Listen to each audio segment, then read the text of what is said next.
अस्सलाम वालेकुम रहमतुल्लाहि व बरकातुहू। मैं शहजाद हुसैन आपका दोस्त। आज मैं आप लोगों के साथ जितने भी हमारे भाई हैं, बहनें हैं, जितने भी मतलब इसी चीज़ का जो मैं आप जिस मौजू पे बात करने वाला हूँ, इसी मौजू का उन लोगों को फिक्र होती है, ख्याल होता है जिनके हैज़ के मामले हाँ बारे में है। कल मैं एक दोस्त के साथ बैठा हुआ था, इधर कतर में आया हुआ है मेहनत मजदूरी के लिए, और अब इधर के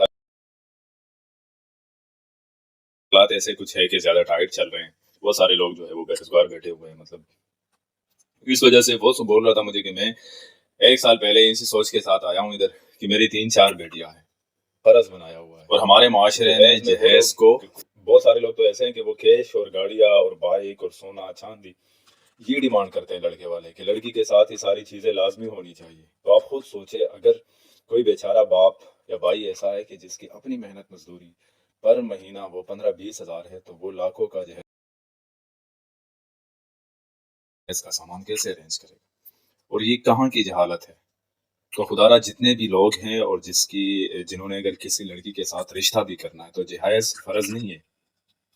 ये लोग हमने अपनी अना और ईगो की वजह से फर्ज किया हुआ है कि बाहर माशरे में लोग क्या कहेंगे। लोग कुछ भी नहीं कहेंगे, और अगर आप सादगी के साथ चलोगे तो आपके लिए मामला बहुत सीधे और सिंपल हो सकते हैं, आसान हो सकते हैं। जब उस बेचारे की बातें मैं सुन रहा था, वल्ला आप यकीन कर लो कि मैं इतना परेशान और दुखी हो गया कि वो बोल रहा था कि मेरी 3 बेटियां हैं, अगर उनके साथ जहेज का सामान नहीं हो तो कोई जहेज के सामान में ये बर्तन, ये ब्लैंकेट, ये फर्नीचर वगैरह नहीं, सोना लाजमी होना चाहिए, गाड़ी होनी चाहिए, टीवी होना चाहिए, फ्रिज होना चाहिए, फर्नीचर होना चाहिए, कैश में भी कुछ होना चाहिए। ये कहाँ का इंसाफ है? इसका तो यही मतलब है कि आप शादी या निकाह या मोहब्बत का जो रिश्ता बना रहे हैं, वो उसके बेटे से नहीं, बल्कि जो जहेज का सामान है इससे बना रहे हैं। और बाकी में आप खुद सोचें कि इसी चीज़ के साथ होने वाली शादियाँ कितने कामयाब होते हैं। इज़्दिवाजी ज़िंदगी में जब वो इंसान जुड़ जाते हैं, उसके बाद क्या होता है। और ये अक्सर हमारे माशरे में जाहिल माँ बाप की तरफ से होता है। जो लड़का लड़की जिसका निकाह या शादी होनी है, वो कुछ भी एक दूसरे से डिमांड नहीं करते। बहुत ज़्यादा हमने सुना भी है, देखा भी है। आप लोग भी ऐसे माशरे में रहते हैं तो आपका भी यही तजुर्बा है। लेकिन ये पैगाम और ये खासकर मुझे तो लगता है अगर ये सारी चीज़ें हमने सीखनी है तो अपने माँ बाप से सीखनी है। माँ बाप को सिखानी चाहिए। दूसरे जितने भी स्कूल, कॉलेजेस, यूनिवर्सिटीज़ है, दीनी और दुनियावी तालीम देने के स्कूल और कॉलेजेस, मदरसे जितने भी है, वहाँ पर असातिज़ा किराम को ये कहना चाहिए और इस पे लेक्चर देना चाहिए कि हमने इस माशरे को, अपने बहन भाइयों को और अपनी बेटियों को इस तबाही से कैसे बचाना है। जहाज का सामान तो निकाह के साथ शादी में फ़र्ज नहीं है कि लाजमी इतनी इतनी चीज़ें होनी चाहिए। चलो मान लो कि आपको जहेज का सामान मिल भी गया, तो जिंदगी के लिए शादी की अहमियत जो है वो इतनी है कि आप अपनी बाकी जिंदगी शादी के बाद एक सही प्लेटफॉर्म पे और एक रूटीन के साथ गुजारोगे।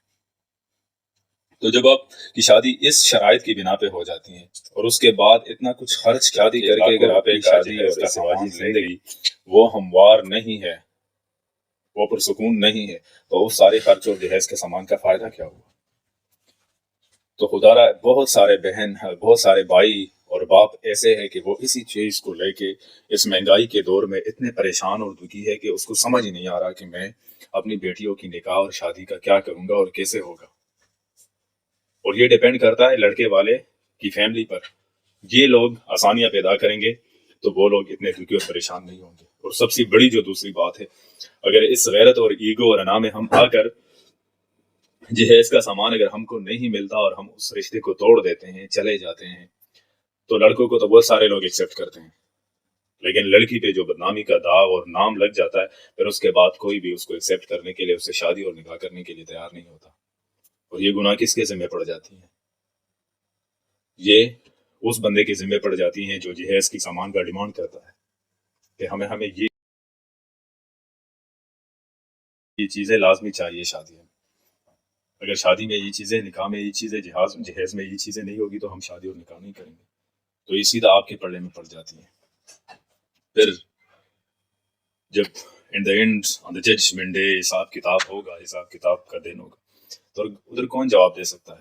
उधर जितने भी सवालात होंगे उसका तो हमारे पास जवाब ही नहीं होगा, क्योंकि रब के सामने अगर सवाल जवाब हो गए तो वो सवाल जवाब ऐसे नहीं होंगे जिस तरह दुनिया में होते हैं। अगर इधर उधर हम जवाब देने के काबिल हैं नहीं, चल जाएंगे। तो लिहाजा میری آپ سب لوگوں سے ریکویسٹ ہے کہ جہیز فرض نہیں ہے نکاح اور شادی میں، فارمیلٹیز ہے، اپنے بس اور لڑکی والوں کو دیکھ کر اس کے بس کے مطابق ڈیمانڈ کیا کرو، ڈیمانڈ کرو بھی نہیں، کیا ضرورت ہے؟ اس کو یہی حق دے دو کہ بھائی آپ کی جو مرضی ہے وہ آپ کر سکتے ہیں۔ اس وجہ سے بہت سارے بہنیں جو بیٹھی ہوئی ہے جہیز کے انتظار میں، وہ اس انتظار میں اپنی زندگیاں داؤ پہ نہیں لگائے گی، اس کے اپنے گھر آباد ہوں گے۔ بہت سارے باپ اور بہن اور بھائیوں کی چہروں پہ آپ خوشی اور مسکراہٹ دیکھو گی، اور اس کی وجہ بن سکتے ہیں صرف آپ، جو لوگ جہیز کی سامان کا ڈیمانڈ کرتے ہیں۔